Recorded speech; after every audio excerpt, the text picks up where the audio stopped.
ടാലിയിൽ ഒരു പ്രൊഡക്റ്റ് വാങ്ങുമ്പോൾ same product free ആയിട്ട് ലഭിക്കുന്നത് എങ്ങനെ ചെയ്യാം? അതായത് നമ്മൾ buy one get one free എന്ന് പറയില്ലേ, അത് ടാലിയിൽ എങ്ങനെ ചെയ്യാം എന്നുള്ളതിനെ കുറിച്ചുള്ള ക്ലാസ്സാണ് നൽകുന്നത്. ഇത് ചെയ്യുന്നതിന് വേണ്ടിയിട്ട് നമ്മൾ ആദ്യം ഫീച്ചേഴ്സ് ഓപ്പൺ ആക്കുക. ഫീച്ചേഴ്സ് എന്നുള്ളത് F11 ആണ്. കീബോർഡിൽ F11 പ്രസ് ചെയ്യുക.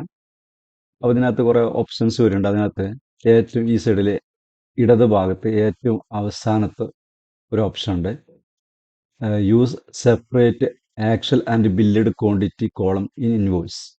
ഇത് എസ് എന്നാക്കണം. ഇതിൽ ആക്ച്വൽ ക്വാണ്ടിറ്റി ബില്ലഡ് ക്വാണ്ടിറ്റി രണ്ട് ഓപ്ഷനാണ് വരുന്നത്. ഇത് എസ് ആക്കി വെക്കുക. ഇത് എസ് ആക്കിയതിന് ശേഷം നമ്മൾ പർച്ചേസ് വൗച്ചർ എടുക്കുമ്പോൾ ഗേറ്റ് വേ ടാലിയിൽ വൗച്ചർ എടുക്കുക. ഇതിൽ F9 പർച്ചേസിൻ്റെ ബട്ടൺ F9 ആണ്. ഇവിടെ സപ്ലയർ ഇൻവോയ്സ് നമ്പർ കൊടുക്കാനുള്ള ബിൽ നമ്പർ കൊടുക്കുക. ഇവിടെ ക്യാഷ് അല്ലെങ്കിൽ ക്രെഡിറ്ററുടെ പേര് കൊടുക്കാനുള്ളത് സൺട്രി ക്രെഡിറ്ററാണ്. ഇവിടെ പർച്ചേസ് പറഞ്ഞ ലെഡ്ജർ കൊടുക്കുന്നു. ഇനി ഇവിടെ name of item product already ഉണ്ടാക്കി വെച്ചിട്ടുണ്ട്, സോപ്പ്. അപ്പോൾ ഒരു സോപ്പ് വാങ്ങുമ്പോൾ ഒരു സോപ്പ് ഫ്രീ എന്ന് പറയുമ്പോൾ നമുക്ക് ഒന്ന് വാങ്ങുമ്പോൾ ഒന്ന് ഫ്രീ കിട്ടുകയാണല്ലോ. അപ്പോൾ ശരിക്ക് കിട്ടിയത് എത്ര? രണ്ടെണ്ണമാണ്. അപ്പോൾ ആക്ച്വൽ ക്വാണ്ടിറ്റിയിൽ 2 എന്ന് കൊടുക്കുക. പക്ഷെ നമ്മൾ ഒന്നിൻ്റെ ക്യാഷ് മാത്രം കൊടുത്താൽ മതി. അതായത് ഒന്ന് വാങ്ങുമ്പോൾ ഒന്ന് ഫ്രീ ആണ്. അപ്പോൾ ഒന്നിൻ്റെ ക്യാഷാണ് നമ്മൾ പേ ചെയ്യുള്ളൂ. അപ്പോൾ ബില്ലിഡ് എന്നുള്ളിടത്ത് 1 എന്ന് കൊടുക്കുക. ഇതിൻ്റെ അർത്ഥം ഒന്ന് വാങ്ങിയപ്പോൾ ഒരു സോപ്പ് വാങ്ങിയപ്പോൾ ഒരു സോപ്പ് ഫ്രീ. അപ്പോൾ നമുക്ക് ശരിക്ക് കിട്ടിയത് 2 എണ്ണവും ബില്ലിൽ വരുന്നത് ഒരെണ്ണമായിരിക്കും. ടോട്ടൽ ഗ്രാൻഡ് ടോട്ടൽ നോക്കുമ്പോൾ 10 റുപ്പീസാണ് കാണിക്കുന്നത്. അതായത് 1 ഇൻറ്റു 10, അത് 10 രൂപയാണ്. ഒരെണ്ണത്തിന് 10 രൂപയാണ്. രണ്ടെണ്ണത്തിൻ്റെ ക്യാഷല്ല വരുന്നത്, ഒന്നിൻ്റെ ക്യാഷാണ്. അതിൻ്റെ അർത്ഥം ഒന്ന് വാങ്ങിയപ്പോൾ ഒന്ന് ഫ്രീ കിട്ടി. അപ്പോൾ ആക്ച്വൽ ക്വാണ്ടിറ്റി എന്ന സ്ഥലത്ത് 2 എന്നും ബില്ലിഡ് ക്വാണ്ടിറ്റി എന്ന സ്ഥലത്ത് 1 എന്നും കൊടുക്കുക. എന്നിട്ട് സേവ് ചെയ്യുക. ഇതുപോലെ തന്നെ സെയിൽ ചെയ്യുമ്പോൾ F8 സെയിൽ ചെയ്യുമ്പോൾ നമ്മൾ കസ്റ്റമർക്ക് വിൽക്കുകയാണ്. കസ്റ്റമർക്ക് വിൽക്കുമ്പോൾ ഒന്ന് വിറ്റപ്പോൾ ഒന്ന് ഫ്രീ കൊടുത്തു. ഒന്ന് വിറ്റപ്പോൾ ഒന്ന് ഫ്രീ കൊടുത്തു. അപ്പോൾ ഇവിടെ നമ്മളൊരു കസ്റ്റമറെ പേര് കൊടുത്തു. കസ്റ്റമർ എന്ന് പറയുമ്പോൾ സൺട്രി ഡെപ്റ്റർ ആണ്. സൺട്രി ഡെപ്റ്റർ പാർട്ടിയുടെ പേരിൻ്റെ അവിടെ സൺട്രി ഡെപ്റ്റർ കൊടുത്തു, കസ്റ്റമറെ പേര് കൊടുത്തു. ഇനി ഇവിടെ സെയിൽസ് ആണ് ലെഡ്ജർ കൊടുക്കുക. സെയിൽസ് അണ്ടർ സെയിൽസ് അക്കൗണ്ടാണ്. സെയിൽസ് അക്കൗണ്ടാണ്. നെയിം ഓഫ് ഐറ്റം പ്രോഡക്റ്റിൻ്റെ പേര്. അപ്പോൾ നമ്മൾ ഒരെണ്ണം വിറ്റപ്പോൾ ഒരെണ്ണം ഫ്രീ കൊടുത്തു എന്ന് പറയുമ്പോൾ ശരിക്കും നമ്മൾ കൊടുത്തത് 2 എണ്ണമാണ്. 2 എണ്ണം കൊടുത്തു കസ്റ്റമർക്ക്. പക്ഷെ നമുക്ക് ഒന്നിൻ്റെ ക്യാഷേ ലഭിക്കുള്ളൂ. അപ്പോൾ 1 എന്ന് ഇവിടെ ടൈപ്പ് ചെയ്യുക, എൻ്റർ ചെയ്യുക. അപ്പോൾ 1 ഇൻറ്റു 20 എന്ന് പറഞ്ഞാൽ 20 രൂപ. ഗ്രാൻഡ് ടോട്ടൽ നോക്കുന്ന സമയത്ത് 20 രൂപയാണ്. രണ്ടെണ്ണത്തിൻ്റെ ക്യാഷ് ഇവിടെ വരുന്നില്ല.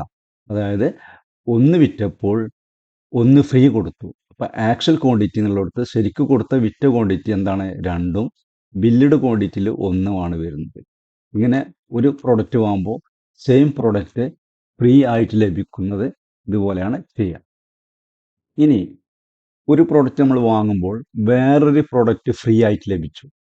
ഒരു പ്രൊഡക്റ്റ് വാങ്ങുമ്പോൾ മറ്റൊരു പ്രൊഡക്റ്റ് നമുക്ക് ഫ്രീ ആയി ലഭിച്ചെങ്കിൽ, അതായത് ഇപ്പോൾ ഒരു സോപ്പ് വാങ്ങിയപ്പോൾ ഒരു പേന ഫ്രീ ആയി ലഭിച്ചു. ഇങ്ങനത്തെ കേസിൽ വരികയാണെങ്കിൽ ഇവിടെ നമ്മൾ പാർട്ടിയുടെ പേര് കൊടുത്തു, മുന്നോട്ട് പോവുകയാണ്, എൻ്റർ ചെയ്ത് പോകുന്നു.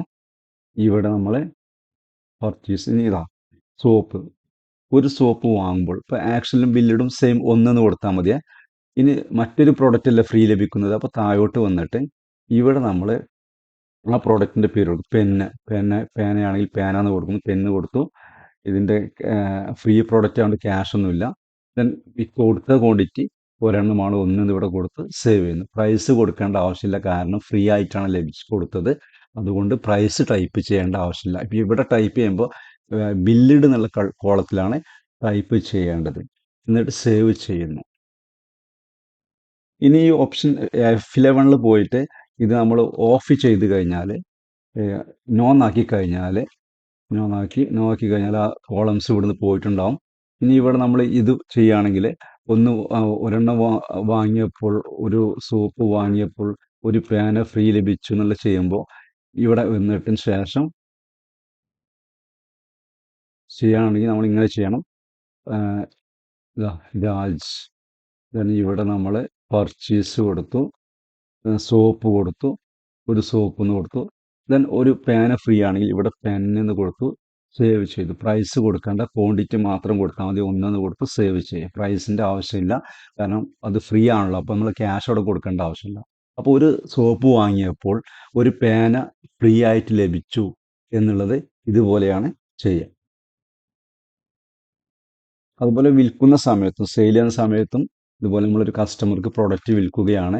ഇപ്പോൾ നമ്മൾ സോപ്പ് വിൽക്കുകയാണെങ്കിൽ, സപ്പോസ് ഒരു സോപ്പ് വിൽക്കുകയാണെങ്കിൽ സോപ്പ് ഒന്നെന്ന് കൊടുത്തു, ആ സമയത്ത് ഒരു പേന ഫ്രീ ആയിട്ട് കൊടുത്തെങ്കിൽ പെന്ന് ഇവിടെ ടൈപ്പ് ചെയ്യുന്നു, ക്വാണ്ടിറ്റി എന്ന കോളത്തിൽ 1 എന്ന് ടൈപ്പ് ചെയ്ത് സേവ് ചെയ്യുന്നു. ഇങ്ങനെയാണ് ഒരു പ്രൊഡക്റ്റ് വിറ്റപ്പോൾ മറ്റൊരു പ്രൊഡക്റ്റ് ഫ്രീ ആയി ലഭിക്കുന്നത് കൊടുക്കുന്നത് ഇതുപോലെ ചെയ്യണം. അപ്പോൾ പ്രൊഡക്റ്റുകൾ വാങ്ങുന്ന സമയത്തും വിൽക്കുന്ന സമയത്തും ഫ്രീ ആയിട്ടുള്ള പ്രൊഡക്റ്റുകൾ ഉണ്ടെങ്കിലോ, സെയിം പ്രൊഡക്റ്റ് ഫ്രീ ആയിട്ടുണ്ടെങ്കിലോ, അല്ലെങ്കിൽ മറ്റൊരു പ്രൊഡക്റ്റ് ഫ്രീ ആയിട്ടുണ്ടെങ്കിലോ ഇതുപോലെയാണ് ചെയ്യേണ്ടത്. Okay, thank you.